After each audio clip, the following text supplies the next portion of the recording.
કૃષ્ણ. આપણે વાત કરી રહ્યા હતા અમે. હરે કૃષ્ણ. હરે કૃષ્ણ. હરે કૃષ્ણ. તો આજની આપણે શરૂઆત કરીએ આજના સેશનની.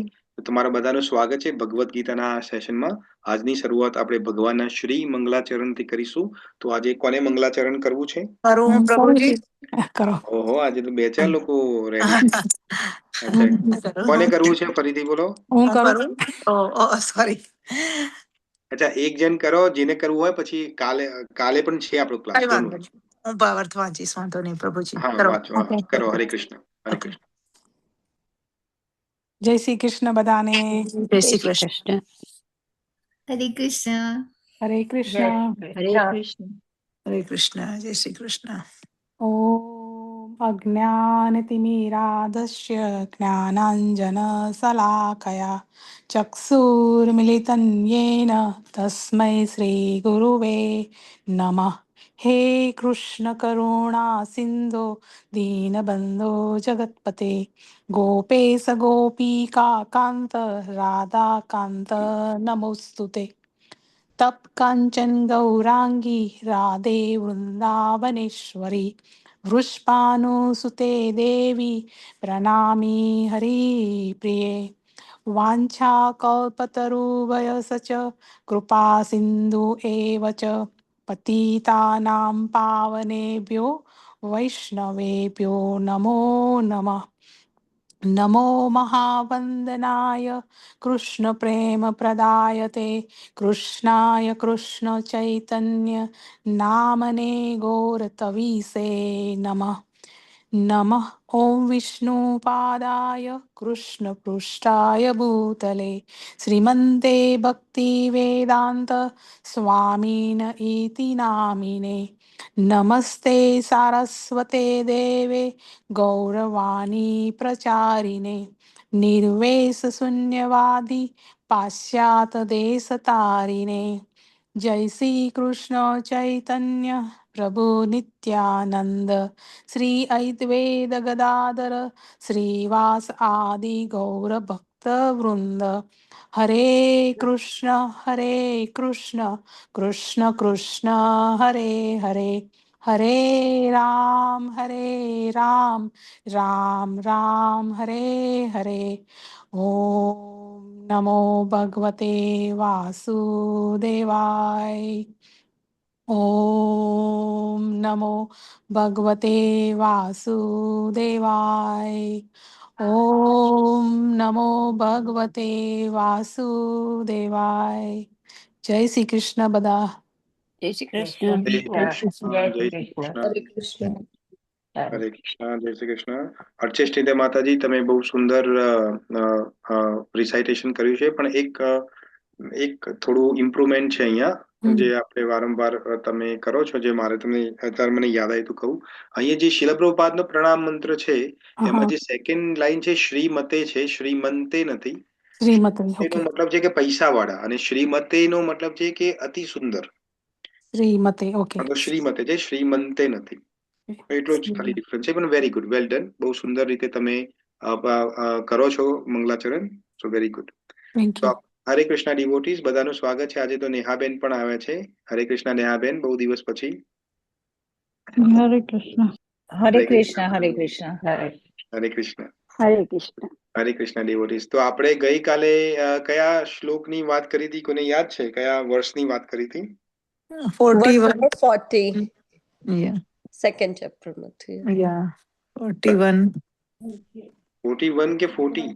40. ના, 40. 40? તમે પાછળ ચાલો છો, જોઈએ 41. ના, Oh my 41 God. પ્રભુજી, 41 હતો. 40. મને બે ખબર છે વ્યવસાયમાં બુદ્ધિ હા, એક એ એ થોડું 41 નંદન છે. વાળું, પણ મને 41. ઓકે એ કોઈ વાંધો 41 નહીં, નો છે. ઓકે. પ્રોબ્લેમ. તો કોઈને ખબર છે આપણે ગઈકાલે શું વાત કરી હતી? યા તો તમે સમજાવ્યું હતું એ શ્લોકમાં કે વ્યવસાયિક બુદ્ધિ કોને કહેવાય ને અવ્યવસાયિક બુદ્ધિ કોને કહેવાય. થોડા એક્ઝામ્પલ પણ આપ્યા હતા કે અર્જુન અને ભીમ, દુર્યોધન બધાને અર્જુનને જ ખાલી બર્ડની આઈ દેખાતી હતી ને બીજા બધાને એમ કે બીજું બધું આમ. તો એમ કે એની બુદ્ધિ લાઈક એની એક્ઝામ્પલ આપવા માટે વ્યવસાયિક બુદ્ધિ આમ એટલે રેઝોલ્યુટ બુદ્ધિ. અને અવ્યવસાયિક બુદ્ધિ એમ કે વ્યભિચારીણી બુદ્ધિ પણ કહેવાય, કે જે બહુ શાખામાં એ હોય. અને કેમ એમ કે વ્યભિચારીણી, કે એ જે 3 મોડ્સ ઓફ નેચર છે એનો ઇમ્પેક્ટ છે એમ. તો એની લીધે એ આપણને બહુ શાખા બુદ્ધિ એ થાય. અને પછી ઘણા એક્ઝામ્પલ્સ તમે કૃષ્ણ ભગવાનના આપ્યા, જે આગળના શ્લોકોમાં તમે શીખવાડશો આમ ચેપ્ટર 12 ને 8 ને બધામાંથી, કે ભગવાન કહે છે કે બુદ્ધિ તારી બુદ્ધિ મારામાં લગાડ એમ, અને મારો ભક્ત જ મને જાણી શકે છે. તો આ બધું એમ કે જે વ્યવસાયિક બુદ્ધિ છે એ તમે કૃષ્ણમય એ થાવ તો તમારી બુદ્ધિ એ થાય વ્યવસાયિક બુદ્ધિ એમ. તો કૃષ્ણને સેન્ટરમાં રાખીને તમે તમારું બધી ડ્યુટી કરો તો એ એ તમને વ્યવસાયિક બુદ્ધિ કહેવાય. અને બીજું બધું એમ કે ડિસ્ટ્રેક્શન હે છે એ બધું અવ્યવસાયિક બુદ્ધિ. એક્સલન્ટ. જોઈબેન એક્સલન્ટ. કોઈ બીજા ડિવોટીને કશું એડ કરવું છે આમાં, એ જોઈબેને કીધું એના સિવાય? બસ સારા તમે કહ્યું હતું કે એક કે સારા એસોસિએશન એટલે કે સંગત સારા એમ કે ભક્તની એવી રાખવાની કે જેવી સંગત હોય એવું જ તમારે પછી એક એ મને યાદ આવે છે. અને પછી લાઈક બીજું તો કઈક સંકલ્પ વિશે વાત કરી હતી કે તમે ચલો એ મને પણ નથી યાદ આવતું એટલું. Very good. બાકી તો જે કહ્યું એ જ બધું, જુહી બેને કહ્યું એ જ છે બધું. Okay, very good. યસ. તો બહુ સુંદર રીતે તમે બધા આપણે જઈ રહ્યા છે આ સેક્શનમાં. તો આ સેક્શન ફરીથી સમજાવું કે અહીંયા ભગવાન બુદ્ધિ યોગની વાત કરે છે. બુદ્ધિ યોગ એટલે એક રીતે જ્ઞાન જ છે એની વાત કરે છે. પણ બુદ્ધિ સાથે કયું કર્મયોગ છે. તો કર્મયુક્ત જે કર્મ જે છે એ કેવું હોવું જોઈએ? બુદ્ધિપૂર્ણ હોવું જોઈએ. તો અહીંયા ભગવાન કૃષ્ણએ જે આપણને 39 શ્લોકથી ચાલુ કર્યું છે જે સમજાવવાનું, તો હવે આપણી જર્ની આવી પડી છે 42મો અને 43મો શ્લોક બંને જોડે છે. તમારા સ્ક્રીન ઉપર તમને દેખાતો હશે. તો ત્યાં હવે આપણી જર્ની આવી પહોંચી છે. તો અહીંયા આજે આપણે આ શ્લોકને સમજવાનો પ્રયત્ન કરીશું કે ભગવાન કૃષ્ણ અહીંયા આપણને શું સમજાવવા માંગે છે. રાઈટ? ઓમ અજ્ઞાનતિમિરન્ધસ્ય જ્ઞાનાંજનશલાકયા ચક્ષુર ઉન્મીલિતમ યેન તસ્મૈ શ્રી ગુરુવે નમઃ. જગદગુરુ શ્રીલ પ્રભુપાદ કી જય. Bhagavad Gita as it is કી જય. હરે કૃષ્ણ. તો શ્લોક આ રીતનો છે. ભગવદ ગીતા શ્લોક 2.42 અને 2.43. યામિમામ પુષ્પિતામ વાચમ પ્રવદન્ત્ય વિપિશ્ચિત વેદવાદરતાઃ પાર્થ નાન્યન અસ્તિ વાદિનઃ કામાત્મન સ્વર્ગપરા જન્મ કર્મ ફલપ્રદામ ક્રિયા વિશેષણ બહુલામ ભોગે ઐશ્વર્ય ગતિમ પ્રતિ. હવે કોઈને રિસાઇડ કરવો તો કરી શકો છો. હરે કૃષ્ણ. હા, હું કરું પ્રભુજી. હેલો, હું કરું? સંભળાતું નથી. સંભળાય છે. I think. હા, કરો, નો પ્રોબ્લેમ. હું અહીંયા જ છું. ગો હેડ. અચ્છા, ઓકે. યામિમામ પુષ્યતામ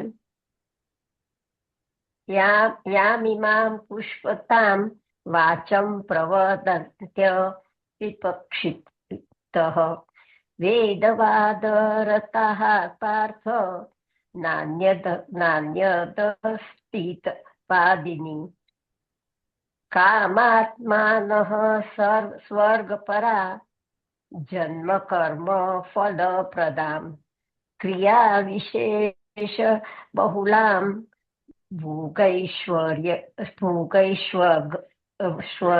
ગતિમ પ્રતિ. હરે કૃષ્ણ.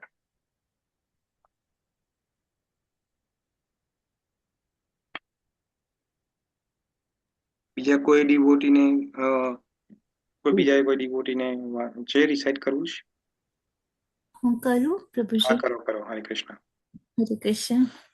यामिमां पुष्पितां वाचं प्रवदन्त्य विपश्यतः वेदवादर्ता पार्थ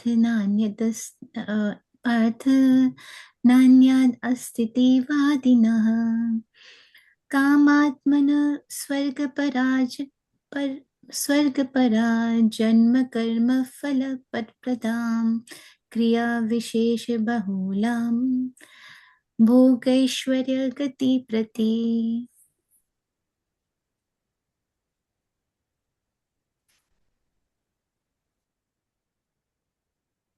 હરે કૃષ્ણ. Very good. કોઈ બીજાને કરવું છે રિસાઇટેશન? કરું પ્રભુજી? હા, કરો કરો. હરે કૃષ્ણ. ઓકે, હરે કૃષ્ણ.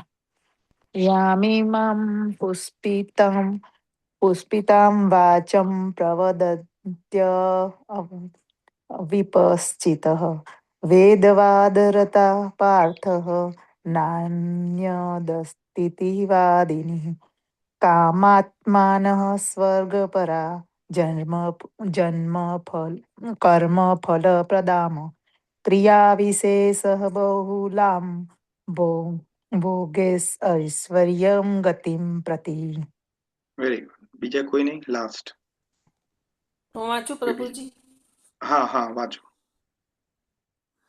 યામ ઇમામ પુષ્પિતામ વાચમ પ્રવદંતી અવિપસિતઃ વેદવાદરતાઃ પાર્થ ન હત્યતષ્ટિ વાદિનઃ કામ આત્માનઃ સ્વર્ગપરાઃ જન્મ કર્મ ફલ પ્રદાન ન ક્રિયા વિશેષ બહુલામ ભોગ ઐશ્વર્ય ગતિમ પ્રતિ. હરે કૃષ્ણ પ્રભુજી. Very good. હરે કૃષ્ણ. તો હવે કોઈને આનું ભાવાર્થ અને અનુવાદ વાંચવો છે? I think જલ્પાબેન તમારે વાંચવું પડે. યા વાંચું યા પ્રભુ. હા હા, જલ્પાબેન તમે વાંચો. નો પ્રોબ્લેમ. ઓકે. યા જય શ્રી કૃષ્ણ. હરે કૃષ્ણ. યા હરે કૃષ્ણ. અનુવાદ. અલ્પજ્ઞાની મનુષ્યો વેદોની તે આલંકારિક વાણી પ્રત્યે અતિશય આસક્તિ ધરાવે છે કે જે સ્વર્ગ પ્રાપ્તિ, ઉત્તમ જન્મ, સત્તા વગેરે માટે વિવિધ સકામ કર્મો કરવાની ભલામણ કરે છે. વિષય ભોગ તથા વૈભવી જીવનના ઈચ્છુક હોવાથી તેઓ કહે છે કે આનાથી વધારે સારું કંઈ જ નથી. ભાવાર્થ. સામાન્ય રીતે બધા લોકો બહુ બુદ્ધિશાળી હોતા નથી અને તેમના અજ્ઞાનને લીધે વેદોના કર્મકાંડ વિભાગમાં બતાવેલા સકામ કર્મો પ્રત્યે તેઓ અત્યંત આસક્ત રહે છે. તેઓને જ્યાં સુરા અને સુંદરીઓ ઉપલબ્ધ છે તથા ભૌતિક ઐશ્વર્ય સહજ પ્રાપ્ય છે એવા સ્વર્ગલોકમાં જીવનનો આનંદ માણવા માટે ઇન્દ્રિય તૃપ્તિ કરાવનાર પ્રસ્તાવોથી વધારે કંઈ જ જોઈતું નથી. સ્વર્ગ પ્રાપ્તિ માટે વેદોમાં અનેક યજ્ઞોની ભલામણ કરવામાં આવી છે, જેમાં જ્યોતિષ્ટોમ યજ્ઞ મુખ્ય છે. વાસ્તવમાં વેદોમાં કહ્યું છે કે જે મનુષ્યને સ્વર્ગ પ્રાપ્તિની કામના હોય તેણે આ યજ્ઞો અવશ્ય કરવા જોઈએ. અને જ્ઞાનના અધૂરા ભંડારોવાળા મનુષ્યો માની લે છે કે વૈદિક જ્ઞાનનો સમગ્ર આશય આટલો જ છે. આવા બિન અનુભવી લોકો માટે કૃષ્ણ ભાવનામૃતના દ્રઢ સંકલ્પયુક્ત કર્મમાં સ્થિત થવું ઘણું અઘરું હોય છે. જેવી રીતે મૂર્ખ લોકો ઝેરી વૃક્ષોના ફૂલો પ્રત્યે આકર્ષાય છે, પણ આવા આકર્ષણનું પરિણામ શું આવશે તે જાણતા નથી. તેવી રીતે અજ્ઞાની માણસ સ્વર્ગીય ઐશ્વર્ય તથા ત્યાંના ઇન્દ્રિય ભોગ પ્રત્યે આકર્ષાય છે. વેદોના કર્મકાંડ વિભાગમાં કહ્યું છે, અપામ સોમમ અમૃતામ અભૂત અને અક્ષયમ હવે ચાતુર્માસ્ય યાજીન સુકૃતમ ભવતી. બીજા શબ્દોમાં જે લોકો ચાતુર્માસ તપ કરે છે તેઓ અમર તથા સદા સુખી થવા માટે સોમરસ પીવાના અધિકારી બને છે.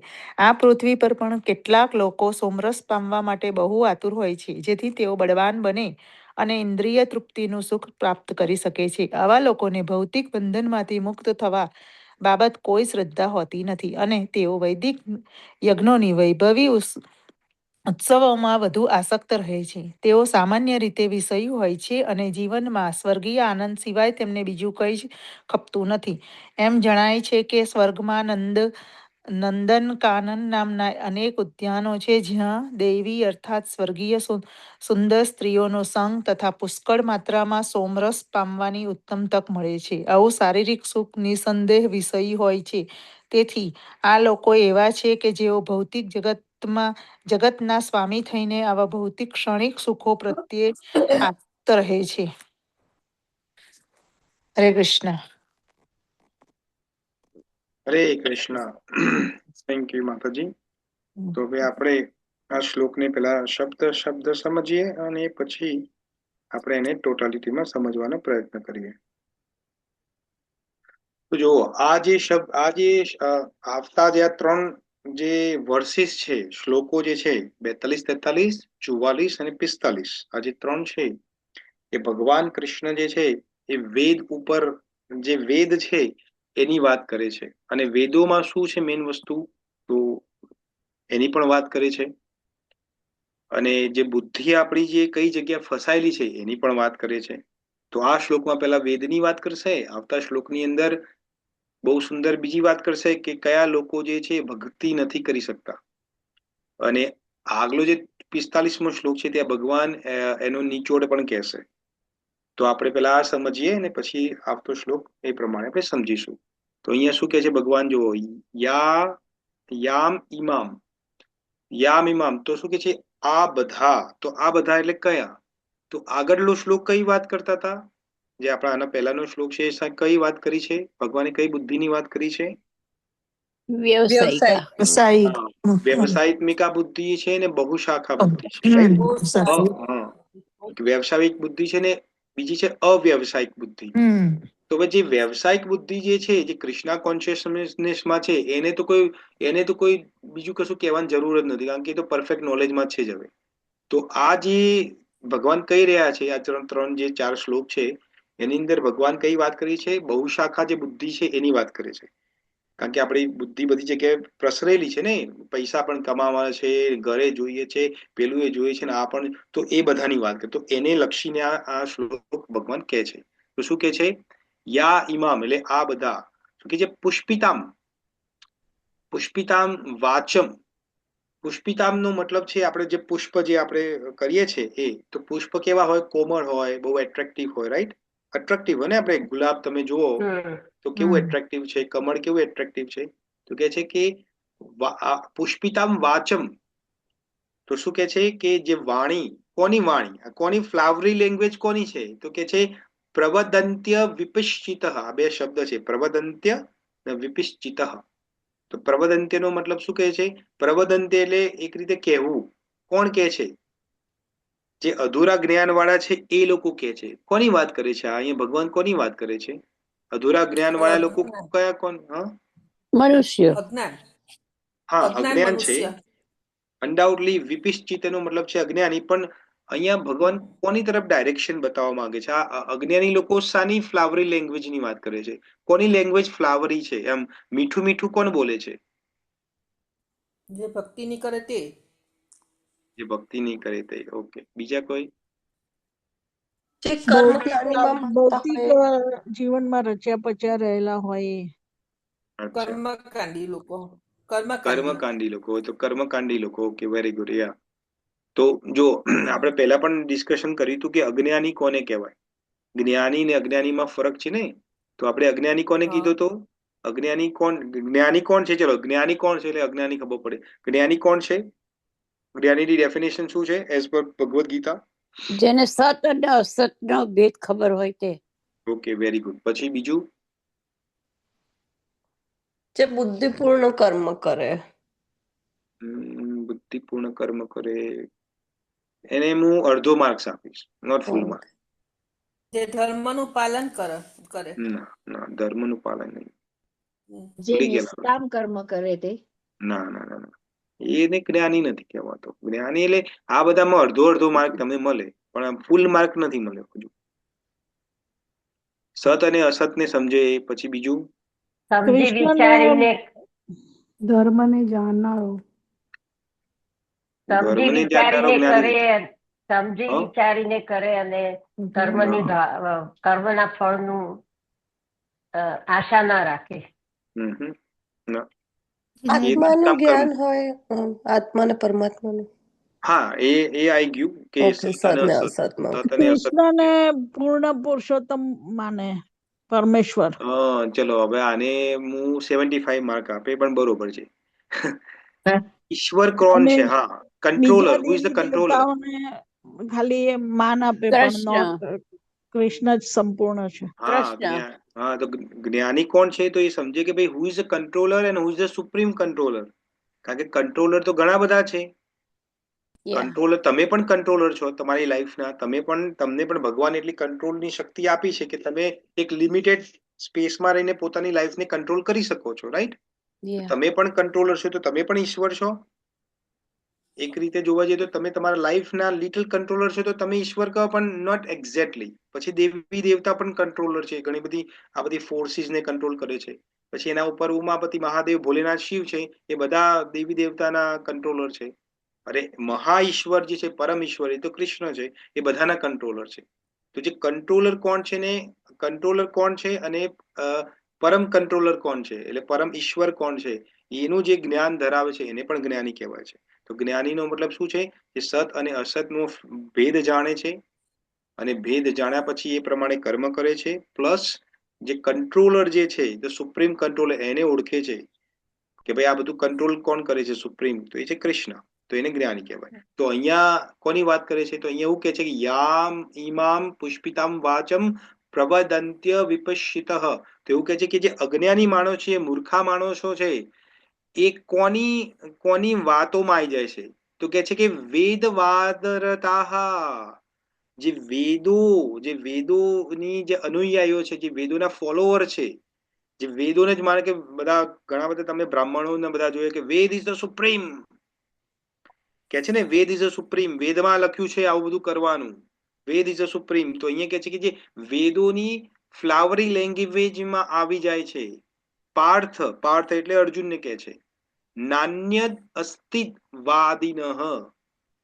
ભગવાન કૃષ્ણ શું કહે છે કે જે વેદો જેની અનુયાયી છે એનામાં આવે છે પાર્થ નાન્યદ અસ્તિ. અસ્તિ એટલે આ જેમ આપણે ઇંગ્લિશની અંદર ઇઝ વાપરીએ છીએ, રાઈટ? IS ઇઝ વાપરીએ છીએ, જે ક્રિયાપદ કહે છે. તો સંસ્કૃતમાં અસ્તિ ઇઝ ઇઝ, અસ્તિ ઇઝ છે સંસ્કૃતની અંદર. તો કે છે નાન્યદ અસ્તિ, બીજું કશું જ નહીં, પણ આ વેદોની વાત છે. વાદીના એટલે સમર્થન કરવું, જે બોલવું, જે વેદોની વાતોમાં આવી જાય છે, વેદોનું જે કે કરે છે. મોટા ભાગે બ્રાહ્મણો જ હોય છે, જે કર્મકાંડ કહીએ છીએ આપણે, રાઈટ? એક સિમ્પલ લેંગ્વેજમાં મોકલીએ તો એને કોઈને પહેલા કીધું કર્મકાંડ. તો જે મોટા ભાગે બ્રાહ્મણો જે કર્મકાંડીઓ છે, એક્ઝામ્પલ, તો એ લોકો જે છે એ, કારણ કે કર્મકાંડ ને બધું એ બધું વેદોમાં આવે છે, તો એની વાત કરે છે કે જે કર્મકાંડ. તો પછી કર્મકાંડ કરે છે કેમ? શું કારણ છે કર્મકાંડ કરે છે? તો આગળ ભગવાન કૃષ્ણ 43માં શ્લોકમાં કહે છે. શું કહે છે? કામાત્મન, પોતાની કામનાઓ પૂર્ણ કરવા માટે કરે છે, સેન્સ ગ્રેટિફિકેશન જેને ઇંગ્લિશમાં કહેવાય. તો પછી શું કામના છે ભાઈ એમની? સ્વર્ગ પરા, સ્વર્ગમાં જવાની. કારણ કે સ્વર્ગમાં તો બહુ બધું છે ને, ઐશ્વર્ય, બહુ બધું મજા છે ને ત્યાં તો. સ્વર્ગમાં છે ને, તમે સાંભળેલું છે. પછી બીજું કર્મકાંડ કેમ કરે છે? જન્મ કર્મ ફલમ પ્રદમ, સારા જન્મ પ્રાપ્ત થાય. કોઈ ધીરુભાઈ અંબાણીના ઘરમાં જન્મ થાય, એટલા માટે પણ અહીંયા આપણે એક્ઝામ્પલ પરપોટમાં વાંચ્યું કે જે લોકોને સ્વર્ગ જવું છે તો એના માટે એક યજ્ઞ છે, એ તમે કરો તો તમે સ્વર્ગમાં જાઓ ત્યાં. તો કેવા લોકોની વાતો સાંભળે છે? જે વેદોના અનુયાયીઓ છે, ફોલોવર છે. અને એ લોકો શું કરે છે?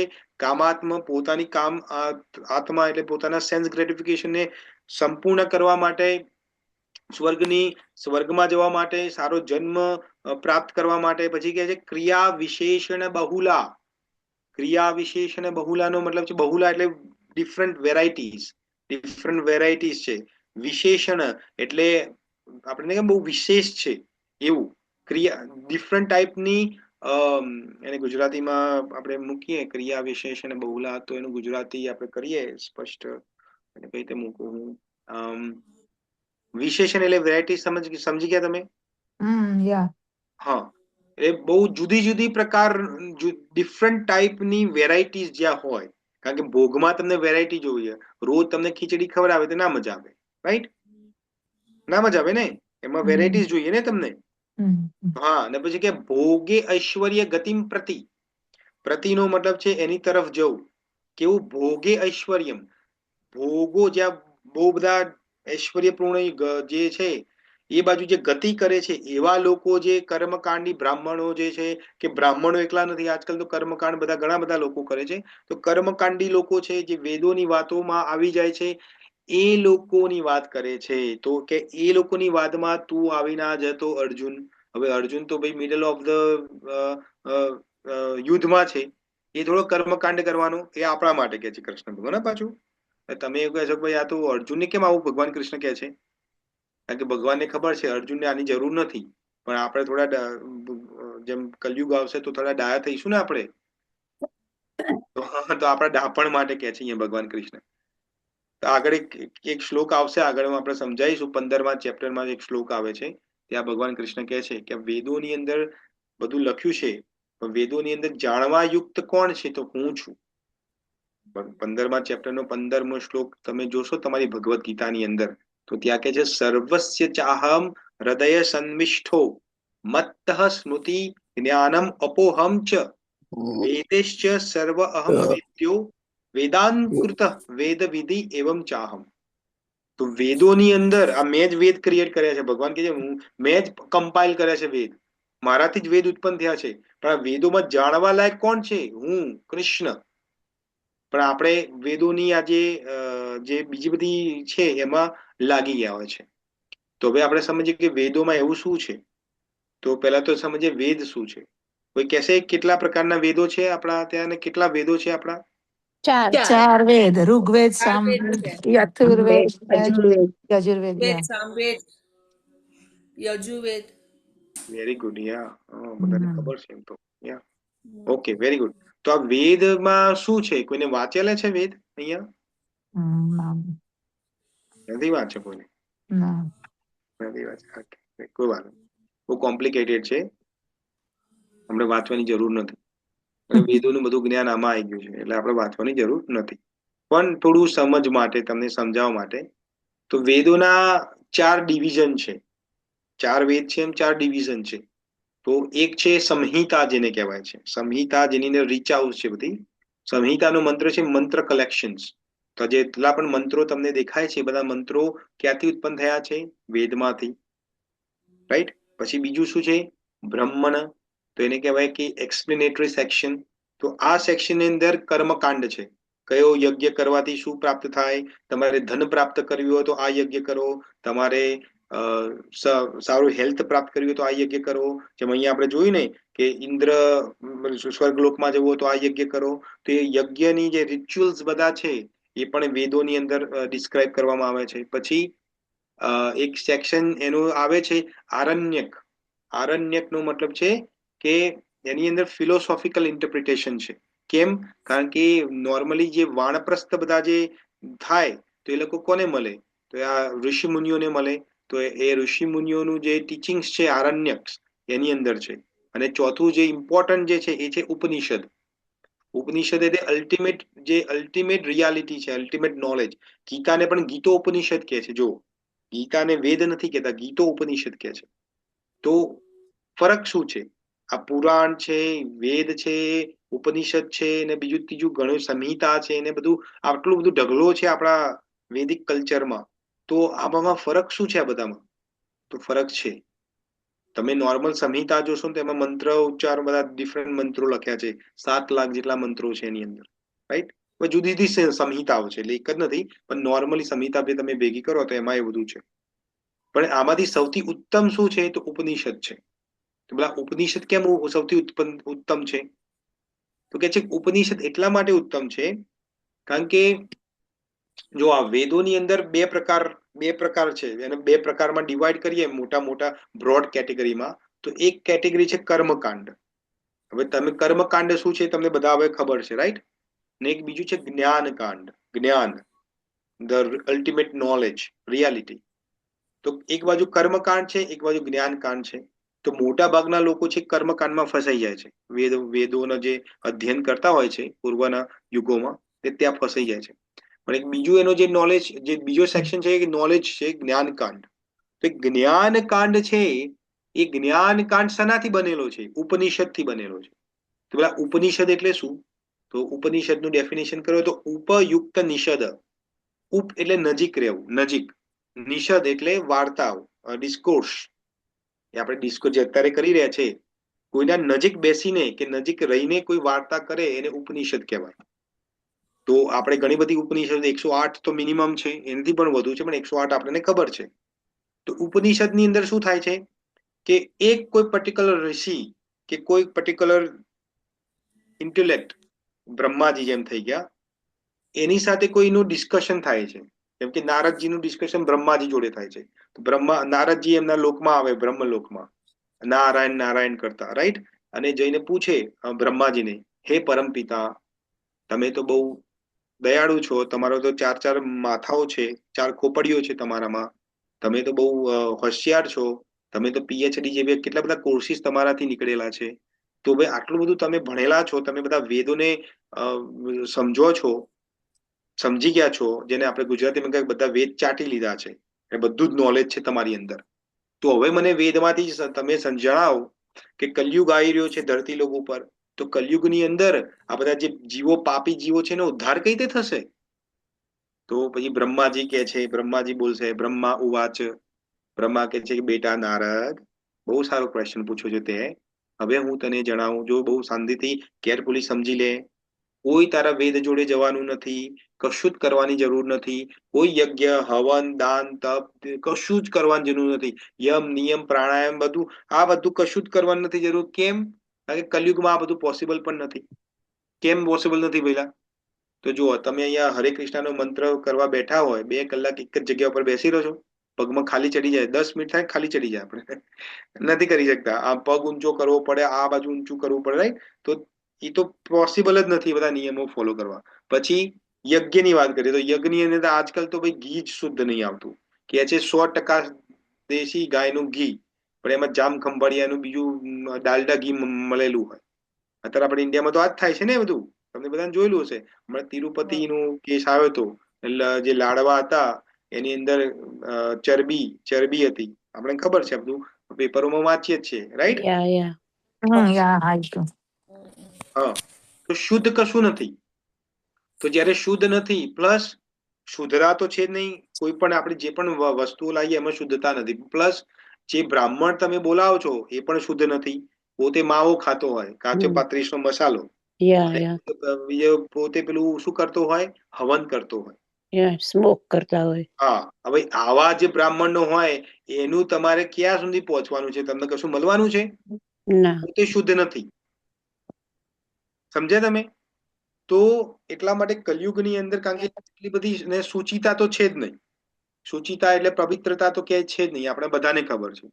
તો આવું કશું છે નહીં. તો બ્રહ્માજી કે જો કલયુગમાં પોસિબલ નથી, સતયુગ ને બધું તો એમાં બધું ક્લીન હોય છે, એન્વાયરમેન્ટ પણ ક્લીન છે ને બધું ક્લીન છે. બ્રાહ્મણો પણ તમને સંધ્યા ગાયત્રી કરતા મળશે, શુદ્ધ બ્રાહ્મણો મળશે. ત્યાં વ્યસન જેવું નથી, ચા પીને ના બેઠા, પાછા ચા પીને બેસે, પાછા અહીંયા હવન કરતા હોય, ઘરની માલકીને બોલે જરા ચડાવજો, બ્રેક પાડીએ છીએ અમને 10 મિનિટમાં, કે છે ને, તમે સાંભળ્યું હશે આ બધું. હવે મેં જોયેલું છે એટલે કહું છું. વચ્ચે બ્રેક પાડે, પાછા 4-5 કલાકનો હવન હોય તો બ્રેક પાછા પાડે, પછી ચાના ઠપકા લે પેલા, બરોબર ચૂસીને. હવે એ જ ધોયેલા મોઢે, ધોયેલા મને એ જ પછી હવન ચાલુ કરે. હવે તમને ક્યાં હવન મળવાનું, ક્યાં એનું પુણ્ય કશું ફળ મળવાનું મળે? ના, એનું ફળ ના મળે. તો બ્રહ્માજી કે છે કે મારી 4 ખોપડીઓ મેં જોઈ લીધી બધું. તો 4 ખોપડીઓ એવું કે છે કે આ કલયુગની અંદર એક જ ઉપાય છે. અને શું ઉપાય છે? ભગવાનનું શુદ્ધ નામ સ્મરણ. સ્મરણ. તો કલિસંતર્ષણ ઉપનિષદ, જે ઉપનિષદ છે એમાં આ આવે છે પ્રસંગ, આપણે વાંચેલો પણ છે એક દિવસે. તો નારદજી કે છે, અચ્છા, ભગવાનનું નામ? પણ આટલા બધા ભગવાન છે ને આટલા બધા દેવી દેવતાઓ છે ને કોનું નામ લેવું? તમે જ જરા કહી દો ને કોનું નામ લેવું.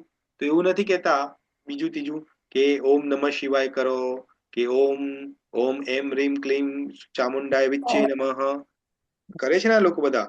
પછી ગાયત્રી મંત્ર કરે છે, ઓમ ભૂર્ભુવસ્વ તસ્તવિતુર્વરેણ્યમ. એવું કશું જ નથી કેતા. બધા મંત્રો છે, જો આ બધા જ મંત્રો છે ને બધાને આપણે રિસ્પેક્ટ કરીએ છીએ. ઓકે, આપણે બધાને રિસ્પેક્ટ છે, આપણે કોઈની અવહેલના નથી કરતા. બ્રહ્માજી શું કે છે નારદજીને? કલિસંતર્ષણ ઉપનિષદની અંદર આપણે એની વાત કરી રહ્યા છીએ. એ જે કરે છે એ બધાને પણ પ્રણામ છે, આપણે કોઈને ખોટું નથી કહેતા. તો બ્રહ્માજી કે છે ભગવાનનું નામ. તો પેલા કયા ભગવાન? ભગવાન વિષ્ણુનું નામ લઉં? નહીં, વિષ્ણુ નહીં. વિષ્ણુમાં પાછા 3 વિષ્ણુ છે. કયામાં ઘૂસી જશો પાછા તમે? પછી પેલા કે ના, હું તો કારણો દક્ષાની વાત કરું છું, શિરો દક્ષાની વાત કરું છું. ના, વિષ્ણુ નહીં. બોલા ભગવાનનું શુદ્ધ નામ. ભગવાનનું શુદ્ધ નામ? કયા ભગવાનનું શુદ્ધ નામ? તો કે છે હરે રામ રામ રામ હરે હરે, હરે કૃષ્ણ કૃષ્ણ કૃષ્ણ હરે હરે. તો હવે આપણે લાગે કે અચ્છા આમાં બ્રહ્માજી તો હરે રામ થી ચાલુ કર્યું છે, તમે ઇસ્કોન વાળા તો હરે કૃષ્ણ થી ચાલુ કરો છો. ભાઈ આવો ભેદભાવ કેમ લાગે ને તમને? થાય ને એવો ભેદભાવ કેમ? યા હા, કારણ કે તો ભેદભાવ છે. બ્રહ્માજી કશું કે છે, તમે લોકો જુદા કહો છો. ફરક છે. કેમ ફરક છે એ સમજાવું તમને. આ બધું સમજાવવું એટલે છે કે તમને કન્સેપ્ટ બધા ક્લિયર થાય કે ભાઈ વેદોમાં જે બધું લખ્યું છે એને આંખો બંધ કરીને ફોલો નથી કરવાનું. જો વેદોને કોણ ફોલો કરી શકે છે? જે પવિત્ર જે છે, જેના ઉપનયન સંસ્કાર થયા છે. જે બ્રાહ્મણ હશે અહીંયા એને ખબર હશે ઉપનયન સંસ્કાર એટલે શું.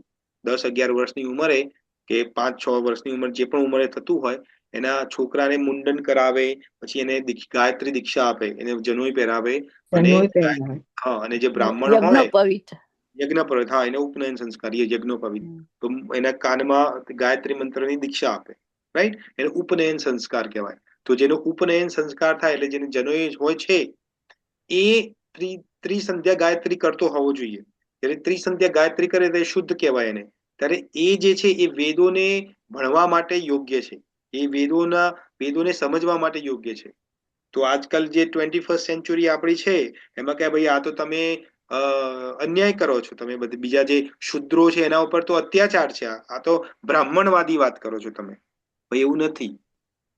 શુદ્ર છે તો શીલ પ્રભુપાદ તો કહે છે કે આપણે બધા જન્મથી શુદ્ર જ છીએ. We all are shudras by birth. કેમ એવું? Why we are shudra by birth? કારણ કે આપણે બધા બીજાની સેવા જ કરીએ છીએ ને. શુદ્ર શું કરે? સેવા કરે બીજાની, કરે ને, એને શુદ્ર કહેવાય. શુદ્ર કોઈ જાતિ નથી, આ એક વિભાગ છે. જે સેવા કરે, જે પણ સેવા કરે એ શુદ્ર છે. સિમ્પલ વસ્તુ છે. તો શુદ્ર જે છે નોર્મલી એનામાં ઇન્ટેલેક્ટ ઓછી હોય. હવે દરેક વ્યક્તિ ડોક્ટર ના બની શકે, દરેક વ્યક્તિ આઈએએસ ઓફિસર ના બની શકે, દરેક વ્યક્તિ ચાર્ટર્ડ એકાઉન્ટન્ટ ના બની શકે. બની શકે? ના. કેમ ના બની શકે? ભાઈ તમે તો અન્યાય કરો છો. બધાને બનવું જોઈએ. કેમ એવું ના બની શકે? દરેકની બુદ્ધિ અલગ અલગ હોય. હા, યસ, એક્ઝેક્ટલી, યસ. દરેકની કેપેસિટી અલગ છે પરસીવ કરવાની, રાઈટ? તો બ્રાહ્મણોની કેપેસિટી ડિફરન્ટ છે ને એને યજ્ઞોપવિત ધારણ કર્યા છે. તો યજ્ઞોપવિત જે ધારણ કરે છે એ વેદોને અધ્યયન કરવા માટે કેપેબલ છે. એને લાયસન્સ મળે છે કે નાઉ યુ કેન પ્રેક્ટિસ ડોક્ટરી. એવું છે કે you can now practice Ved, right? તો હવે ખબર પડી કે કેમ બધા વેદ નથી વાંચી શકતા, કે વાંચે તો પણ સમજણ નહીં પડે, કે એટલું બહુ ડિફિકલ્ટ સંસ્કૃત ગ્રામર છે એની અંદર, તો એ સમજમાં નહીં આવડશે તમને. તો એટલા માટે પ્લસ બીજું શું છે કે દેખો વેદો જે છે એ બ્રાહ્મણો માટે છે. તો હવે વેદની અંદર જે મંત્ર છે એ પણ ગુરુ પ્રદત્ત હોવા જોઈએ. તો જ્યારે શ્રી ચૈતન્ય મહાપ્રભુ જ્યારે ધરાધામ ઉપર આવ્યા તો એમને જોયું કે આ કલયુગમાં તો એક જ ઉપાય છે, ભગવાનનું શુદ્ધ નામ. પણ ભગવાનનું નામ લેવું તો જોઈએ, પણ કયું નામ? હવે ભગવાનનું વેદ યુક્ત નામ હોવું જોઈએ પાછું. તો કે વેદમાં એક મંત્ર છે, આ હરે રામ રામ રામ હરે હરે, હરે કૃષ્ણ કૃષ્ણ કૃષ્ણ હરે હરે. તો ભગવાન ચૈતન્ય મહાપ્રભુ કહે કે હું પોતે તો ભગવાન છું, મેં જ તો બધું ક્રિએટ કર્યું છે, આ હું તો વેદનો માલિક છું. તો એ કોઈ પણ ચેન્જીસ કરી શકે સિલેબસમાં. ભગવાન ચેન્જીસ કરી શકે, આપણે ના કરી શકીએ સિલેબસમાં ચેન્જ. તમે કરી શકો, ગવર્મેન્ટની અંદર ગવર્મેન્ટ ચેન્જ કરી શકે સિલેબસ, કે ભાઈ આવતી વખતે સીબીએસઈ બોર્ડ કે ગુજરાત બોર્ડમાં હવે આ ભણાવવામાં આવશે. તમે ચાહો કે ભાઈ ગુજરાત બોર્ડની અંદર આ ભણાવવામાં આવે તો થઈ શકે? ના થાય. હા. તો પોતે ચૈતન્ય મહાપ્રભુ જે એ સિલેબસ ક્રિએટ કર્યો છે. તો કે છે ચલો આ કલયુગની અંદર તો બધા શુદ્ર જ છે ને, તો હું મંત્ર જ ઊંધો કરી દઉં છું. તો હરે કૃષ્ણ કૃષ્ણ કૃષ્ણ હરે હરે, હરે રામ રામ રામ હરે. હવે મંત્ર એ જ છે, એને ઉલટો કરી દીધો છે. તો ભાઈ ઉલટો કેમ કર્યો? ભાઈ એનો ઇફેક્ટ ઉલટી થવાની છે? ના. ઘણી વખત હું એક્ઝામ્પલ આપું છું તમને કે ગુલાબ જામુન તમે ખાતા હોય, મસ્ત અને એવો ગુલાબ જામુન, સોફ્ટ ગુલાબ જામુન તમારા સામે પડ્યું હોય, તો તમારે એનું કોઈ મેન્યુઅલ આવે ગુલાબ જામુનનું કે ભાઈ જો તમે નોર્થ ઈસ્ટની 90 ડિગ્રીમાંથી ખાશો ને પહેલું બટકું ભરશો તો બહુ મસ્ત સ્વાદ આવશે, પણ ઈશાન ખૂણામાંથી ખાશો ને તો મજા નહીં આવે? એવું હોય? ના. ના હોય ને. ગુલાબ જામુન ગમે ત્યાંથી ખાઓ એક જ સ્વાદ આવે. તો ભગવાનનું નામ ગમે ત્યાંથી લો, એનો એનો જે ઇફેક્ટ છે એ તો સેમ જ છે. પણ બીકોઝ વેદ મંત્ર બધા નથી કરી શકતા, બધાને અધિકાર નથી વેદ મંત્ર કરવાનો, એટલા માટે ભગવાન શ્રી ચૈતન્ય મહાપ્રભુને વેદ મંત્રને ઉલટો કરી દીધો છે. પણ જયારે તમે કરો છો તો એવું નહીં વિચારો કે ભાઈ આ મંત્ર હું ઊંધો કરું છું તો હું હરે રામ થી ચાલુ કરું, તો એમાં પણ કોઈ ફરક નથી. એકચ્યુઅલી જયારે તમે માળા જે પણ કરતા હશો, અહીંયા બધા કરતા જ હશે અહીંયા હરે કૃષ્ણ મહામંત્ર, તો જયારે તમે કરતા હશો અને એક માળા પૂરી થઈ ગઈ ને ભાઈ બીજી માળા ત્રીજી માળા કરો ને, તો તમને કોઈ જે બહારથી કોઈ આવ્યો હોય ને તમને સાંભળતો હોય ને તો એને ખબર જ ના પડે કે પહેલો મંત્ર કયો બોલે છે, હા હરે રામ થી ચાલુ કરે છે કે હરે કૃષ્ણ થી ચાલુ કરે છે. ખબર પડી? કારણ કે શુદ્ધ નામ છે ભગવાનના.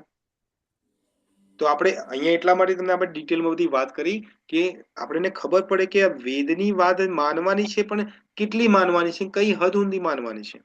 તો એટલા માટે ભગવાન કૃષ્ણ અહીંયા વાત કરે છે કે વેદની અંદર જે ફ્લાવરી લેંગ્વેજ જે છે, હવે કઈ ફ્લાવરી લેંગ્વેજ છે, તો વેદની અંદર મોસ્ટ ઓફ શું વાત કરી છે, રિચ્યુઅલ્સ ની વાત છે, કર્મકાંડની વાત છે, જેમ આપણે આગળ વાત કરીએ એમ.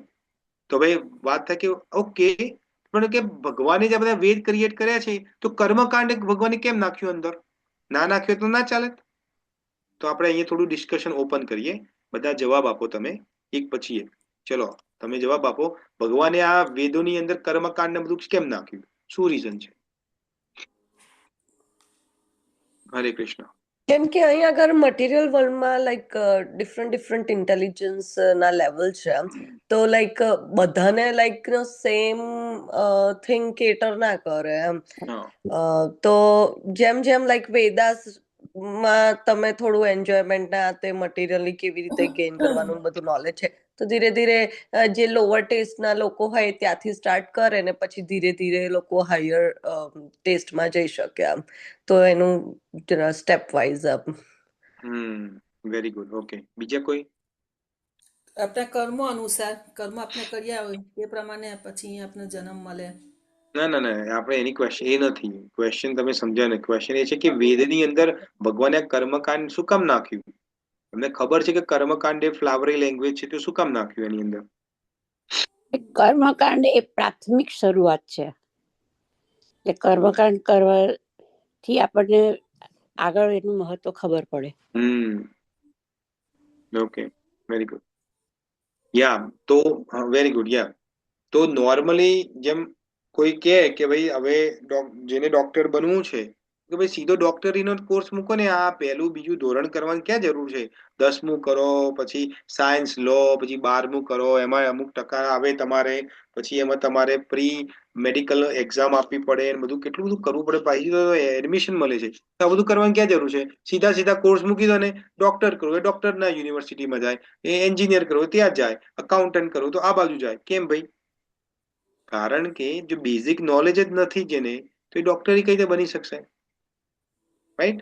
પેલા તો અવયવો ખબર પડવા જોઈએ કે આને આંખ કહેવાય, અને નાક કહેવાય, અને કાન કહેવાય, બધું ખબર પડે તો. નહીં તો ઓપરેશન હોય આંખનું ને કરી નાખે ગળાનું, ક્યાંથી મેળ પડે? હા, ખબર પડી? તો એટલા માટે છે કે જેમ જુહીબેને કીધું કે કલયુગની અંદર સ્પેશિયલી જે કોન્શિયસનેસ લોકોની છે, બુદ્ધિ ઇન્ટેલેક્ટ છે, એ એક સરખી નથી. તો ભગવાન કહે છે કે હવે બધા પર તો મારે મરસી કરવાની છે, તું કઈ રીતે કરું? તો ભગવાન કહે છે એક કામ કર, તું કર્મકાંડ થી ચાલુ કર. કર્મકાંડ થી ચાલુ કરે તો તારી જે સેન્સ ગ્રેટિફિકેશન જે છે એ તારી અમુક ફૂલફિલ થશે તારી, રાઈટ? આપણે ફૂલફિલ કરાવી શકીએ છીએ. પછી ધીમે, કારણ કે એને જોઈન કરવાનું છે ને, જે વ્યક્તિ ભણવા સ્કૂલમાં ગયો જ ના હોય, જેને સ્કૂલનું મોજ ના જોયું હોય, એને એકડ એક બગડ બે ને તગડ તને શું ખબર પડે? એને તમે ત્રણ ચાર સમ ભેગા કરીને આપો, 3-4 અક્ષરનો, 1001 પ્લસ 5685, આવું એને કહ્યું કે લે આનો વત્તાકાર કરતો તું, પણ એ તો સ્કૂલમાં જ નથી ગયો, એને તો અક્ષરો જ નથી ખબર. કાલા અક્ષર ભેંસ બરાબર છે એના માટે. તો પછી એના માટે તો આને સોલ્વ કરવું તો ડિફિકલ્ટ છે. તો ભગવાન કહે છે અચ્છા, એ પેલા એને 0, એકડ એક બગડ બે તગડ તેને બધું ભણવા દો, પછી નાના સમ આપો. 1 + 1 કેટલા થાય, 2 + 2 કેટલા થાય, એમ કરીને પછી ધીમે ધીમે તને ખબર પડે કે આ રીતે વત્તાકાર થાય. પછી થોડા હજુ હાયર થોડું આપો, હજુ થોડું હવે ડિફિકલ્ટ આપો, પછી 2 આપે, 11 + 22 કેટલા થાય, પછી ઓર વધારો, એમ કરી બધી વધારીને ઉપરના લેવલે લઈ જાય. તો કર્મકાંડ ભગવાન કૃષ્ણએ જે વેદોમાં છે એનું કારણ આ છે કે પહેલા તો તમે યુનિવર્સિટી કે કોલેજ કે સ્કૂલથી કનેક્ટ થાવ, તો તમે વેદ સિસ્ટમથી યા આજે આપણી સિસ્ટમ છે પ્યુરિફિકેશનની એના જોડે કનેક્ટ થાવ. તો એકવાર કનેક્ટ થઈ ગયા, તમે એડમિશન સ્કૂલમાં લઈ લીધું, તો પછી સ્કૂલમાં એડમિશન લીધા પછી પહેલા ધોરણમાં થોડા પડી રહેવાના તમે. પહેલું ધોરણ, પછી બીજું ધોરણ, ત્રીજું ધોરણ, ચોથું ધોરણ, એમ કરીને ગ્રેજ્યુઅલ પ્રોગ્રેશન તમારી થવાની.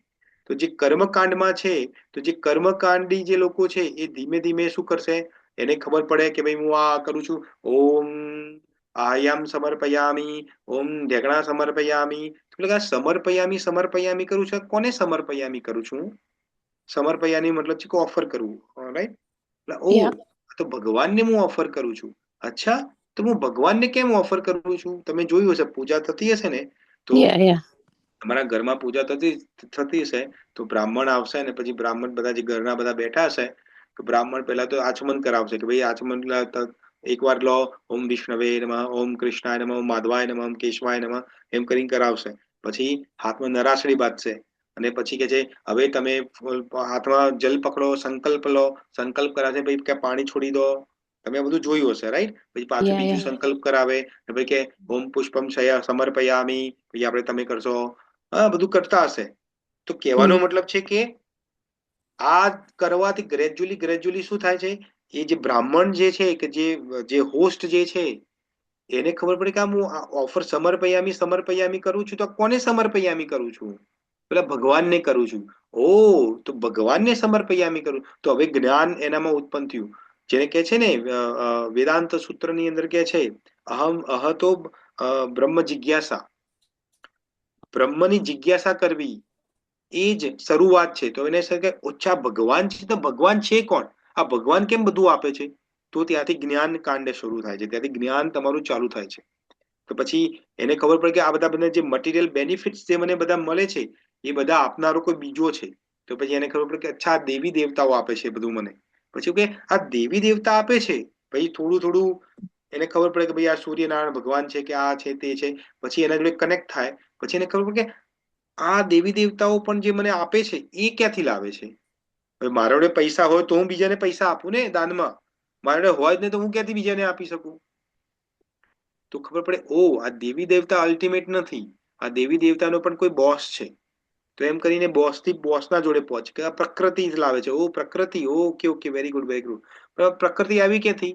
એમ કરીને પછી કોક વખતે ભગવદ્ ગીતાના કનેક્શનમાં આવે કે આપણા ભક્તોના કનેક્શનમાં આવે, તો એ જોવે કે ઓ અચ્છા, તો આ પ્રકૃતિ છે, હું જીવ છું, આ છે ઢેકણું પૂછડું ફલાણું બધું ખબર પડે કે પરમ ઈશ્વર તો કૃષ્ણ છે. આ કૃષ્ણથી જ પ્રકૃતિ આવી છે અને પ્રકૃતિથી જ આ બધું આપણને પ્રાપ્ત થાય છે. તો આ જ્ઞાન જોડે કનેક્ટ કરવા માટે આ કર્મકાંડને વચ્ચે નાખ્યું છે. હવે ખબર પડી તમને? નથી પડી? અહીંયા છે કોઈને જેને ના ખબર પડી આ ગ્રેજ્યુઅલ એટલે પ્રોસેસ? જ્ઞાનથી આપણો પાયો બંધાય ભક્તિ કરવાનો. હા, ભક્તિ તો જો આગળ છે, ભક્તિ તો એ તો એટલે પીએચડી એટલે લેવલ છે. કૃષ્ણને ઓળખવાનો ત્યાંથી શરૂઆત થાય, આપણો પાયો બંધાય, પાયો મજબૂત થાય. તો બે પ્રકારના લોકો છે કે 3 પ્રકારના લોકો છે જે તમે કહો. એક છે જેને ગ્રેજ્યુઅલ પ્રોગ્રેશન જોતું હોય, એક હોય સીડીઓ ચડીને માળા ઉપર જાય. મને 10 માળની બિલ્ડિંગ છે તો એ સીડીઓ ચડીને જાય, અને એક છે લિફ્ટમાં જાય, રાઈટ? તો જે સીડીઓ ચડીને જાય છે એ પહેલા પહોંચવાનું છે કે લિફ્ટમાં બેસીને જાય એ પહેલા પહોંચવાનું છે? લિફ્ટ વાળો. કેમ એવું કેમ ભેદભાવ રાખ્યો છે તમે? ફાસ્ટ છે માટે એમાં ગતિ વધારે છે. ગતિ વધે, હા. તો જે કર્મકાંડી જે લોકો છે, જે કર્મકાંડમાં અટવાયેલા રહે છે, પછી જ્ઞાન ઉપર આવે છે, જ્ઞાન ઉપર આવે પછી ભક્તિમાં લાવે છે. ભક્તિ જે સુપ્રીમ છે, ઉપાસના કાંડ જેને કહેવાય, એ સુપ્રીમ છે. તો એ તમે સીડીઓ ચડીને જાઓ છો. અને આપણે અને આપણે ઓલરેડી હવે ભગવદ્ ગીતાનું જે નોલેજ લઈએ છીએ એમાં તો ક્લિયરલી ડિફાઇન જ છે કે ભાઈ ડિવોશનલ સર્વિસ ઇઝ ધ બેસ્ટ. કારણ કે ડિવોશનલ સર્વિસ જ ભગવાન, કાલે મેં તમને 2-4 શ્લોકો તમને સમજાયા હતા, ત્યાં ભગવાન કે છે ભક્ત્યા મામ અભિજાનાતિ, મારો ભક્ત જ મને ઓળખી શકે છે. એવું નથી કેતા વેદા, જે વેદને જાણે છે એ મને જાણી શકે છે, જે કર્મકાંડ કરે છે એ મને જાણી શકે છે, જ્ઞાની મને જાણી શકે છે, એવું નથી કેતા. ભક્ત્યા મામ અભિજાનાતિ, તો ભક્તિ જે સુપ્રીમ છે. તો તમે પહેલા લિફ્ટમાં જ બેસી જાઓ ને, તમારે કેમ તમારે આ બધું કર્મકાંડોમાં જઈને જ્ઞાન કાંડોમાં જઈને ફસાવું છે અંદર? સમજમાં આવે છે સ્ટેપ આ બાય વસ્તુ? સ્ટેપ નહીં કરવાનું, ડાયરેક્ટ જવાનું. કરવાનું નહીં, કેમ નથી કરવાનું એ સમજવાનું છે. કરવાનું નહીં, એટલું કરવાથી ના મેળ પડે. મને ખબર પડી જાય કે ડોક્ટર કઈ રીતે બનવું છે, બધાને ખબર છે. અહીંયા કોઈ એવું છે જેને ખબર નથી કે ડોક્ટર કઈ રીતે બનવું? પણ ખબર ડોક્ટર છે બનવું બધાને. કઈ રીતે એ ખબર પડ્યા પછી એના પર કામ કરવું પડે ને, જેને ડોક્ટર બનવું છે. મેડિકલમાં ભણવું પડે. હા, તો એના પછી તમારે જેનું જે સિસ્ટમ હોય એને ફોલો કરવી પડે, તો પછી તમે ડોક્ટર બનો. તો હવે આપણને ખબર પડે કે ભક્તિ કરવાથી ભગવાન પ્રાપ્ત થાય છે. તો પણ ભક્તિ કઈ રીતે કરવાની છે, ભક્તિ કોને કહેવાય, અને ભક્તિ કરવાથી ભગવાન પ્રાપ્ત થાય છે, તો એવું કઈ રીતે ખબર પડે? તો આ બધું આપણને શ્રીમદ ભગવદ ગીતાથી ખબર પડે. આ બધું ભક્તોના એસોસિએશન થી ખબર પડે. ભગવદ ગીતાના ક્લાસમાં તમે આવો તો તમને ખબર પડે, નહીં આવો તો તમને ક્યાંથી ખબર પડશે? બરાબર. ખબર પડી? હવે આગળનું તમને આટલું ખબર પડી. હવે આપણે આગળ થોડું સમજીએ. તો અહીંયા શું કે છે જુઓ, વેદવાદરતાઃ પાર્થ નાન્યદ અસ્તિત્વાદિનઃ કામાત્મ સ્વર્ગપરા જન્મ કર્મ ફલ પ્રદામ. હવે આપણે જોઈ લ્યું, ઓલરેડી વાત કરેલી ચૂકી છે, પણ હવે એક ક્વેશ્ચન તમને પૂછવા માંગુ છું. તો ભગવાન અહીંયા એવું કે છે કે જે સેન્સ ગ્રેટિફિકેશન, આપણે જે ઇન્દ્રિય તૃપ્તિ જે કરવી છે, તો ઇન્દ્રિય તૃપ્તિ કરવાની ભગવાન ના કેમ પાડે છે? ભગવાને આપણે બોડી આપ્યું છે, આપણે મનુષ્ય જન્મ આપ્યો છે. લોકો બધા કેટલાય લોકો તમને મળશે જે અભક્તો છે કે ભગવાને ખાવા માટે બનાવ્યું છે, તો ખા કરો ને, કે છે ને બધું ખાવા માટે બનાવ્યું છે તો ખાવાનું, ઉપવાસ નહીં કરવાનો. આ તો બધું કે બધું જૂનવાણી છે બધી, તમે સાંભળ્યું છે બધી વસ્તુ, રાઈટ? તો આ ઇન્દ્રિય તૃપ્તિ કેમ નહીં કરવાની? હવે ચલો આપણે એના વિશે થોડી વાત કરી લઈએ. ઇન્દ્રિય તૃપ્તિ કેમ નહીં કરવાની? કોઈ કહેશે જવાબ?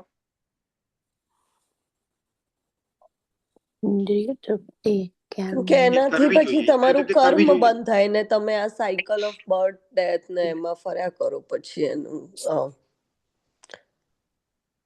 એ ભક્તિથી આપને વિમુખ કરે છે ને, ઇન્દ્રિય તૃપ્તિ એવું આપણે કરીએ એટલે આપણી ઈચ્છાઓ આપણી વધતી જાય ને આપણે ભક્તિની ઓપોઝિટ થઈ દૂર જાય. થાવ. ભક્તિથી દૂર થાવ. ઓકે, તો જે લોકો ઇન્દ્રિય તૃપ્તિ આજે જમવાનું ખાય છે એ લોકો ભક્તિથી દૂર થઈ જાય છે? જરૂરિયાતી વસ્તુ બરાબર છે, પણ વધારાની ન વધુ પડતા ભોગ વિલાસની વસ્તુમાં ના પડવાનું. પણ કેમ? હું એ તો કહું છું, કેમ નહીં પડવાનું? That is a question. પણ એ વધારે મોહમાં એમાં ફસાઈ જાઓ પછી તમે, એટલે તમે પછી બીજું ભૂલી જાઓ. તમારા રસ બીજી બાજુ ઉત્પન્ન થઈ જાય છે, બીજી તરફ વળી જાય છે. અને તમારું પછી જે મે બી પેશન કે ઇગ્નોરન્સ નો મોડ ઇન્ક્રીઝ થઈ જાય ને પછી તમે એ રીતના કર્મ કરવા માંડો પછી. તો એના માટે તો એ સમજવા માટે આપણે નેક્સ્ટ જે શ્લોક જે છે 44મો શ્લોક બહુ ઇમ્પોર્ટન્ટ શ્લોક છે, ત્યાં આપણે બહુ ડિટેલમાં ડિસ્કશન કરીશું. અત્યારે મારે પેપર લીક નથી કરવું, તો થોડું વિચારો તમે આના પર, કારણ કે નેક્સ્ટ શ્લોક એના વિશે ભગવાન વાત કરશે.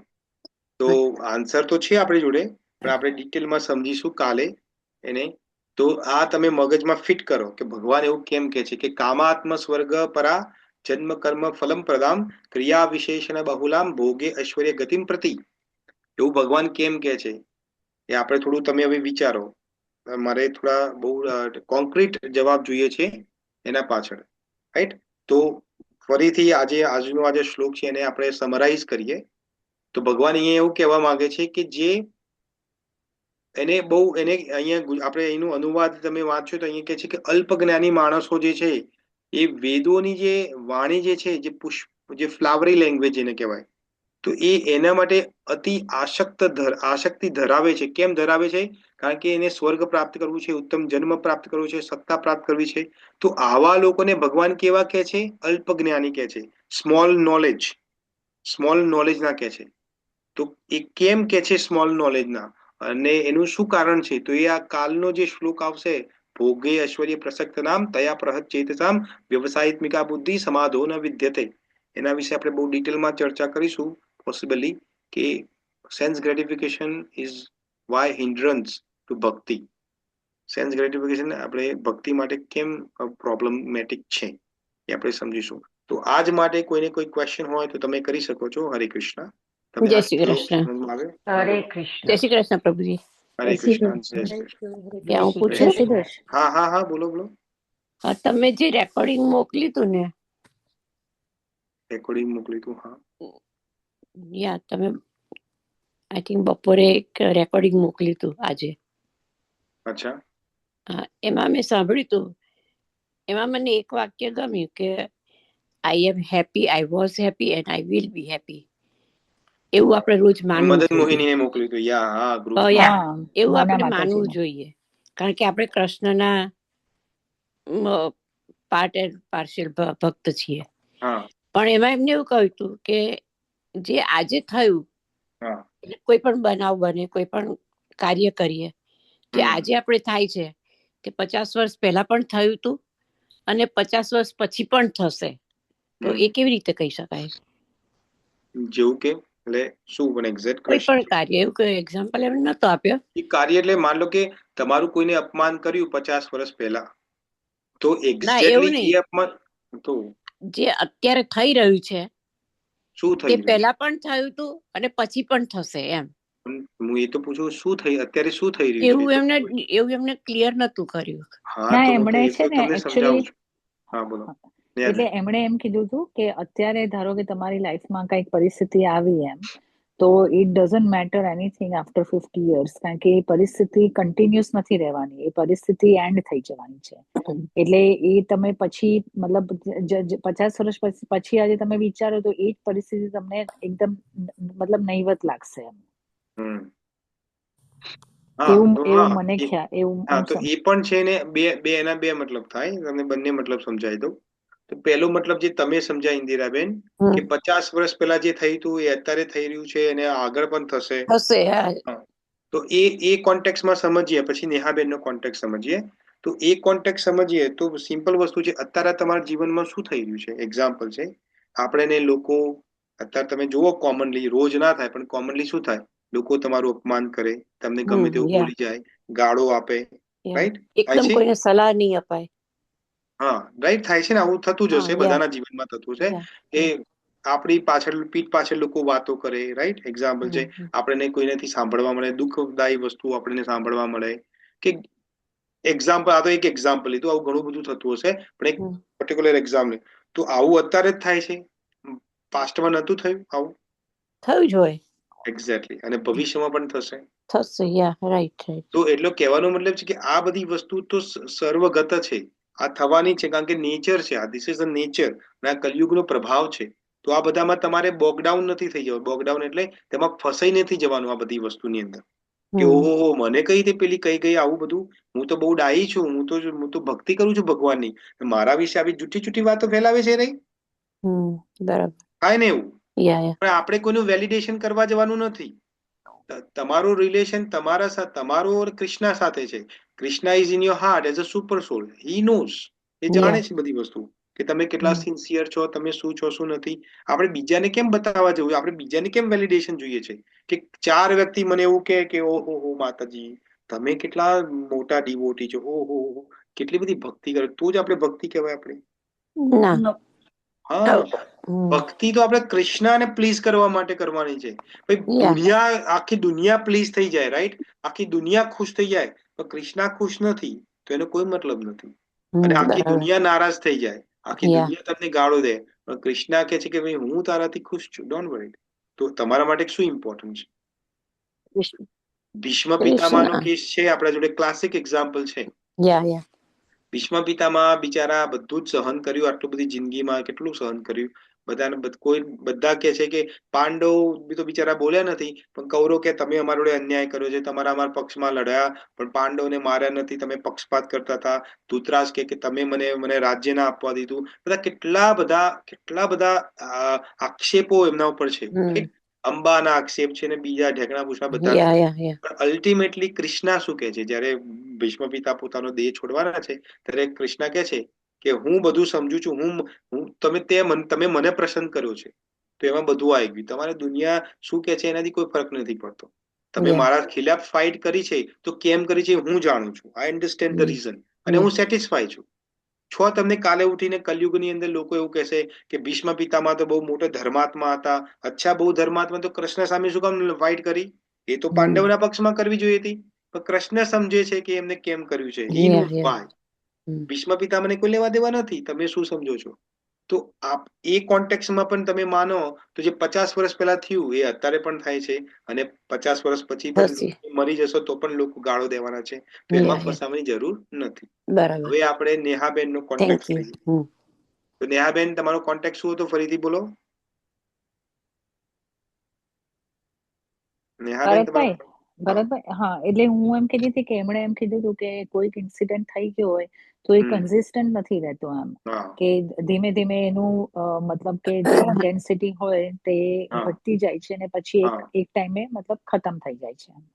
યસ યસ યસ એવું મને સમજાયું હતું. હા, એ પણ બરોબર છે. એ પણ એની જગ્યાએ પરફેક્ટ છે. જો ભગવાન કૃષ્ણ 8મા ચેપ્ટરના 15મા શ્લોકમાં એ તો વાત કરે છે, દુઃખાલયમ અશાશ્વતમ. તો આ અશાશ્વત છે. આ બધી વસ્તુ અશાશ્વત નો મતલબ શું છે? ટેમ્પરરી છે. તો માની લો કે આજે તમારી અહીંયા સાસ વહુ કોઈ બેઠા હોય, રાઈટ? તો લગ્ન કરી અને 25 વર્ષ થઈ ગયા, પણ વાત યાદ રાખે કે ભાઈ લગ્ન વખતે મારી સાસુએ મને શું કીધું હતું, રાઈટ? યાદ રાખે.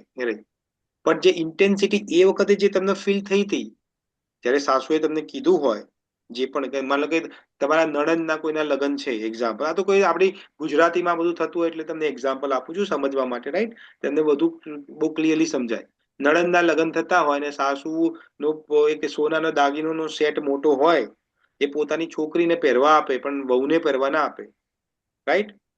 તો વહુને લાગી આવે, ઓહો હો, મારી સાસુમાએ આટલો મોટો દાગીનાનો સેટ એની છોકરીને આપ્યો, મને ના આપ્યો. હવે એ પકડીને બેસી જાય.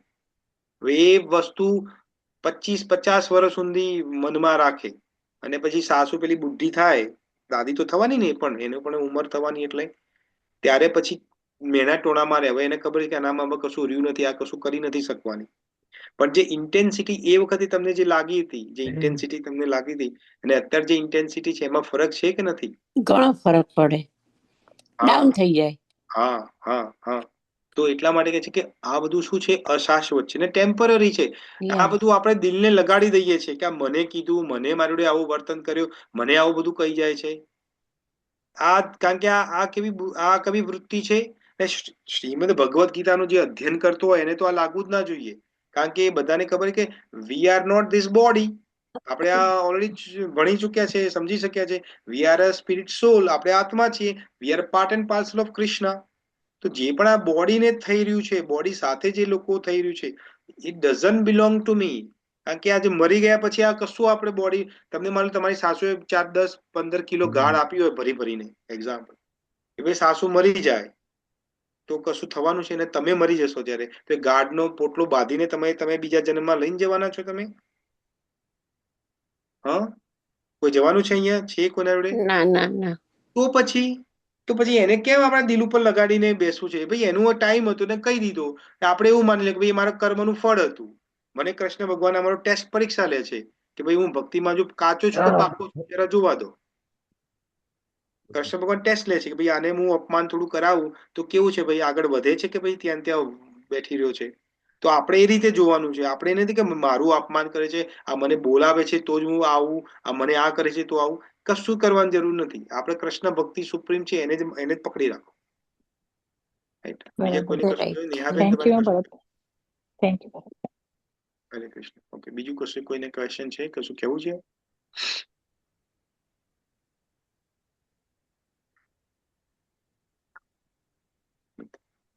તમને આ વર્ષ સમજમાં આવ્યો? આ શ્લોક બધાને સમજમાં આવ્યો? તો હવે આપણે આ શ્લોક આપણા જિંદગીમાં અપ્લાય કરવાનો છે. ખાલી સમજીને કલાકમાં અહીંયા આપણે જ્ઞાન લીધું ને પછી એક કાનમાંથી નાખ્યું ને બીજા કાનમાંથી નીકાળી દીધું, એવું નથી કરવાનું. આપણે હવે આ શ્લોકમાંથી શીખવાનું છે કે આપણે પણ જે કામનાઓ જે આપણી છે એને મિનિમાઇઝ કરવાની છે. એકદમ પૂરી તો ઇરેક્ટ નહીં કરી શકો, એને પૂરી ભૂસી તો નહીં શકો. હા હા, જે પણ તમે કહો, કામના કહો કે કામ વાસના કહો, જે પણ તમે કહો, whatever we talk about, તો એને હવે આપણે આ જાણ્યા પછી પણ જો ભૂલ કરીએ છીએ તો એ આપણો પ્રોબ્લેમ છે. ભાઈ કૃષ્ણ ભગવાન કે જો આટલું નોલેજ આપું છું તું પણ તું નથી સમજતો તો હું શું કરું? કૃષ્ણ બિચારા શું કરે? કેટલું બધું કરે છે જો ને. તમને બેઠે બેઠે તમારા ઘરમાં અહીંયા આ જે શ્યામ સુંદર પ્રભુ છે એ તમને આટલું સમજાવે છે, રાઈટ? તો કૃષ્ણની કૃપાથી જ સમજાવે છે ભાઈ. આ કોઈ શ્યામ સુંદર પ્રભુની કોઈ વેલિડેશન નથી કરતા આપણે, પણ કૃષ્ણની કૃપા તો કૃષ્ણ તો સ્વયં આવીને અહીંયા મારી જગ્યાએ બેસવાના નથી. એ તો અહીંયા મને વાણી થ્રુ બોલી રહ્યા છે આ ભગવાન કૃષ્ણ. તો તમને આટલું સુંદર સમજાવે છે આ શ્લોક, તો હવે જિંદગીમાં થોડું થોડું અપ્લાય કરવાનો ટ્રાય કરો. એકી સાથે ના કરો તો જ્યારે આ બધું આવે કામ, આપણે કોઈ માટે સ્વર્ગમાં જવાનું તો આપણે વિચ્છેદ જ ઉડાવી કાઢ્યો છે. આપણે સ્વર્ગમાં તો જવું જ નથી, રાઈટ? એને જવું હોય એ કહેજો, પછી બુકિંગ આપણે કરીએ છીએ ને વહેલા તે પહેલા ધોરણમાં એડમિશન મળશે તમને બધાને. હા, જવું હોય કહેજો, આપી દઈશું એડમિશન તમને. પણ જેને સ્વર્ગમાં નથી જવું અને બીજી કામના કરવાની શું જરૂર છે? કૃષ્ણની કામના કરો, ત્યાં તો બધું બહુ મજા છે. કૃષ્ણના ધામની અંદર કરોડો કલ્પવૃક્ષ છે. કેટલા? કરોડો કલ્પવૃક્ષ જે છે એના નીચે તમે ખાલી કામના કરો કે મારે આવા ટાઈપનું મારે કેવું, પેલી આપણે રસમલાઈ છે, કેસરયુક્ત રસમલાઈ ખાવી છે, ગુલાબજાંબુ ખાવા છે. હા, તો ગુલાબજાંબુ ખાતો ગુલાબજાંબુ પ્રકટ થઈ જશે ત્યાં. કેસરયુક્ત મલાઈ પ્રાપ્ત થઈ, બધું જ ત્યાં કરોડો અબજો કલ્પવૃક્ષ છે. ફ્રેક્શન ઓફ સેકન્ડમાં હાજર થઈ જાય.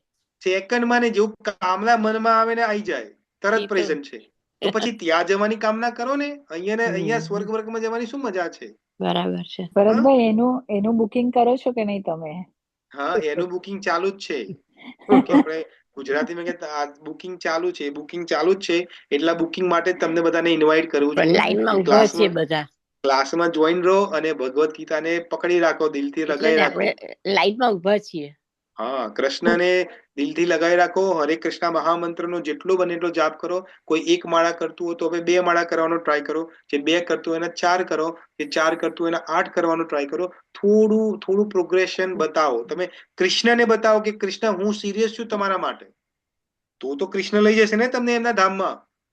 તમે એક બાજુ કહો છો કે કૃષ્ણ મારે તારા ધામમાં આવવું છે, પણ કૃષ્ણ કે ભાઈ તું તો સિરિયસનેસ બતાય થોડી. તો આપણે થોડી સિરિયસનેસ બતાવો, રાઈટ? ઓકે, તો આ સાથે હું તમને બધાને પ્રણામ કરું છું. થેન્ક યુ વેરી મચ, તમે બધાએ મને ટાઈમ આપ્યો. ફરીથી હવે આપણે કાલે મળીશું 8:30 વાગે, અને બહુ ઇમ્પોર્ટન્ટ શ્લોક કાલે આપણે ડિસ્કસ કરવાના છીએ. તો બધાને પ્રાર્થના છે કે વહેલા સત્તા આવી જજો બધા. ઓકે, આજે તમે ક્લાસ વહેલો ચાલુ કર્યો?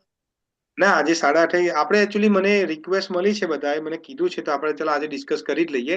બધા મને કહે છે કે આપણે 8:30 ની જગ્યાએ 8 વાગે ક્લાસ ચાલુ કરીએ તો કેવું રહે? બધાને કેવું લાગે છે? સારું. હા, 8 વાગે કરો. 8 વાગે કરવો છે આપણે ક્લાસ ચાલુ? આપણને તો કોઈ પ્રોબ્લેમ નથી. બધા અમારા માટે કમ્ફર્ટેબલ છે? થોડું ડિફિકલ્ટ છે શ્યામસુંદર પ્રભુ 8 વાગે. જોઈબેન, તમારા માટે ડિફિકલ્ટ છે? આઈ થિંક ઇન્ડિયા માટે પણ ડિફિકલ્ટ હશે. એક કામ કરીએ, હું છે ને ફરી આપણે આવું પહેલા કરેલું છે, પણ એક કામ કરું હું આપણે ગ્રુપમાં છે ને એક પોલ નાખી દઉં છું. તમે બધાને પ્રાર્થના છે કે પોલમાં તમે જવાબ આપો કે તમારે શું કરવું છે. તો આપણે ટ્રાય કરીશું જેટલા મેક્સિમમ જેની અંદર યસ કે નો માં જે પણ આવશે, 2 ઓપ્શન હશે કે 8 વાગે કે 8:30 વાગે, જેમાં વધુ આપણને વોટ મળશે એ પ્રમાણે આપણે ટ્રાય કરીશું. બરાબર. અને જો નહીં હોય એ પ્રમાણે જે 8:30 માં જ બધું હશે તો પછી આપણે કન્ટિન્યુ રાખીશું. પણ હવે જો 8:30 થી 9:30 નો જે ક્લાસ છે એમાં 9:30 પછી તમારે લોકઆઉટ થઈ જવું તો થઈ જઈ શકો છો, કોઈ વાંધો નથી.